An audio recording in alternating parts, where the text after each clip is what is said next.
Greetings, fellow men. Servus Männer. It's Red Pill Germany again, and today I want to respond to some comments of some women on one of my last videos about delusional career women in Germany. Now, I do not want to make it a habit to respond to angry women in video form, but I do want to take the opportunity nevertheless to respond to some common knee-jerk reactions and misconceptions that a lot of men generally, I think, have to deal with. So I have to say that I only have 4 to 5% female viewers on my videos actually, but as this video somehow must have hit a nerve or something, it got a lot of viewers overall. So I guess among these many viewers there have also been then some women. Now, not all the women, of course, had some angry, snarky replies. There were even some self-proclaimed feminists who said that this video was food for thought, and they didn't think that this was misogynistic or anti-woman really. And in fact, this was not my intention. So I do not feel any hatred towards women. In fact,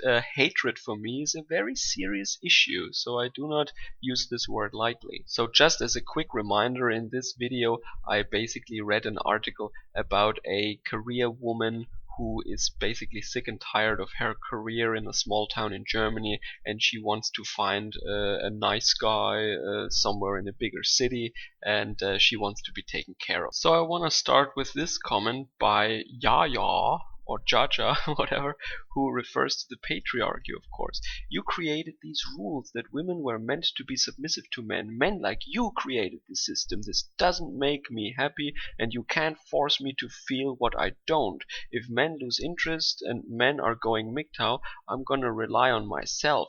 Yeah, I should kill myself for a man that will no longer find me attractive after 35. Okay. So some men replied correctly that this is not patriarchy, this is human nature. So she shouldn't be angry at men, she should be angry at Mother Nature. And plus, besides, it's not like men marry women, have children with them, and then they magically go MGTOW when the woman turns 35. That's normally not the case. Men go MGTOW after they get divorced normally, because statistically you see that most divorces are initiated by women, and if you cannot provide any value to a man besides youth and beauty and sex, then it is probably your own fault. And by the way, under patriarchy or traditionalism, if you want to call it that way, men could not just leave their women when they hit the wall. I mean, why do you think that Henry VIII had actually to leave the Catholic Church because he wanted to have a new wife, and the Pope told him, the Pope, a figure of patriarchy, told Henry VIII that he cannot divorce his wife because the rule that you cannot divorce went both ways back then, okay? A marriage back then was really for life. Then she goes on to say basically that she doesn't want to be restricted by the sex she was born with, and she wants to do other things that men could also do, maybe career paths or something. And what about the women who are not like typical girly girls, like maybe tomboyish women who have Asperger's, maybe? Yeah? So yeah, to that I would reply that I don't have any problem with women choosing a quote-unquote male career. I said this before and I will say it again. I have many female colleagues in the factory I work, some of them in the factory itself, some of them in the workshop, and some of them as an engineer or as a planner. And so far, with a couple of exceptions, I have made overall positive experiences with that. Because guess what? These women are on average much older than I am. They are like in their 40s or even in their 50s, and they went to school and they studied and did their apprenticeship at a time where there were no girls' days or career days for girls, There was no female empowerment. There was actual equality back then. And they got these jobs because they were as competent as a man. And they are a minority. I don't know if they have Asperger's, but they obviously were attracted by this technical career in the industry where they would work with metal or work with electronics and stuff like that, or go into engineering. And if they can perform and live up to the same standards as men, then I'm the last person to say they shouldn't work in my factory. The point I was actually criticizing becomes more apparent when I respond to the next comment here. She goes on to say then that MGTOW are a bunch of hypocrites because they would chide a woman who is a single mother and also chide women who don't have kids. Gee, if there was just something else besides single motherhood and being childless, huh? And another woman also has a similar comment. They say, MGTOW are stupid. Now you want women to have babies. What happened to pump and dump? Women don't work enough. Women shouldn't work. Make up your fucking mind, man. So I guess one of the viewers, SG, must have checked out her channel, and he remarked that she shouldn't worry because that really doesn't apply to her. He must have seen that this woman called Lisa or something, she basically has a YouTube channel where you can see her sitting on a couch stuffing her mouth with food. Yeah, so I think no one would like to pump and dump her, I guess. But this was not about pumping and dumping at all. No one ever talked about that here. But the main criticism in the last two comments was basically that women cannot really do anything right in the eyes of men. You know, whatever they do, whatever path they take in life, men will always criticize it. You know, we criticize career women, we criticize single mothers, we criticize women who don't have children, we criticize stay-at-home mothers, you know. And on a surface level, it is really easy to get that impression, but it's not at all true. So first of all, single motherhood is of course a problem, and I will always criticize single motherhood. It is better to give a child to adoption than have it grow up with a single mother. And besides that, what women do is really none of my business, and I wouldn't criticize them if their actions wouldn't hurt me as a taxpayer. If I wouldn't have to pay taxes, I would shut up right now. But when women put their hands in my pocket and take my money via the state, then I get involved and I say something, because I have to pay for all this shit show with my tax money. So if a woman were actually consistent and make choices in life and then live according to that path she went on, I would not have an issue with that. If a woman finds a good provider husband and is happy to be a stay-at-home mother, I'm fine with that. Go for it. If that is what you want to do in life, do it. If you think that raising kids and having a family is not for you, and you want to be like a man, have a career, and focus on your education or become a great scientist, an artist, or perfect some sort of craft, more power to you. Go for it. The problem is always when women change their minds at the beginning or at the middle of the path. And the consequences, the fallout that ensues from that, society as a whole has to pick up the pieces because women just cannot make up their minds. One of the examples I outlined in the article I read in that original video, where women feel empowered when they're young because all the doors are open to them and everyone is bending over backwards to empower them and to make sure that they don't fail. Of course they get hired when they just get their degree somehow. They will not be turned down. They have much higher chances of getting hired than men.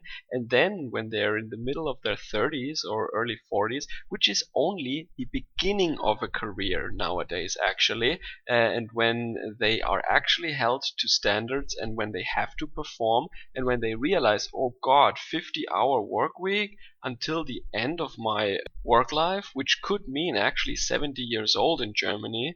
And then at that point, society has invested a lot of resources into her. We sent her to university and the taxpayer paid for that. And also the company and the institution took a chance in her. They invested time and money to train her, to tutor her in the beginning of her career. And then, when the going gets tough and she actually has to deliver, then she steps back. And then she gets children and then she wants to be a housewife. And this is a gigantic cost on society. And we all have to suffer from that. Now, it also works the other way around, where a woman first of all wants to be a mother and a housewife, and then when she hits the wall, or when the children are already old enough to be in school or kindergarten or something like that, then it starts with like some handmade crafts, some handmade jewelry that they sell on Etsy, or maybe some painting, and it goes on with new age spirituality, and then all of a sudden they somehow feel unhappy and unsatisfied, and they think there should be more to life, and they get jealous of men for all the opportunities they have, and they feel kind of constricted in the home, and they basically take all the man's money and wreck the family, and well, die an old cat lady normally. And this is just the other way around, but it is also a woman who made a decision, who signed a contract basically, and then she defects on the agreement. She does not hold up her end of the deal. And this also can be ruinous to the man's life and to the whole family, actually. So it is an absolute misrepresentation that men always complain about women choosing a certain path in life. Women should, just like men, should stick to that path in life and be consistent, and then there wouldn't be a problem. If you want to be a mother and a housewife, be a mother and a housewife. If you want to be a career woman, be a career woman. But don't give people the impression as if you would do something, and then when everybody around you in society tried to accommodate your choices, you just say, oh, meh, maybe I don't want this anymore. And then everybody else has to face the consequences and pay the cost. And you did a lot of damage to society. And this is the point where other people get hurt and other people have to pay, and then they of course criticize you. And under patriarchy, I have to say, for both men and women, the option to defect on a agreement, to break a contract, was severely punished actually, for both men and women. And if we do not want to live like that anymore these days, which I also agree on, of course, then we should just say, okay, women can have careers and jobs, and they can also work. So if they really want to get out of this family, then they shouldn't take the husband's money. When they want to have children all of a sudden, when they're career woman at age 40, yeah, then you have to take that up with Mother Nature. That might be a bigger problem. But the other way around, if a stay-at-home mother all of a sudden wants to get out of that family, yeah, sorry, I don't think she should be entitled to alimony or to the husband's pension plan. She should just get a job. But of course, this will not happen. The laws will not change. And this is why the MGTOW phenomenon exists. And this is why it will grow. Because these laws will not go away. MRA style activism doesn't work. And this is why MGTOW will only grow. And we will see the consequences of that in the future. So I want to repeat, compared to men, women have more choices in life, more paths in life that are socially accepted by mainstream culture. By mainstream culture, a man can only be a provider. But a woman can be even a single mother. She can be a stay-at-home mom. She can work part-time. She can be a career woman. She can do everything she wants. But the problems, from my perspective at least, from my point of view, the problems start arising when they make arrangements and deals with people around them, and then all of a sudden they don't want that anymore, and they break these agreements, and the fallout is creating a lot of damage to their families and to society as a whole. And this is the point where people start criticizing Western women. Not because they want to be a stay-at-home mother or a career woman. That in itself would be fine. It is the sudden change of mind and the cost on society that goes along with this unilateral breaking of a previously agreed upon deal. Alright guys, I think I made that point clear by now, and yeah, have a great day. Servus, Kameraden.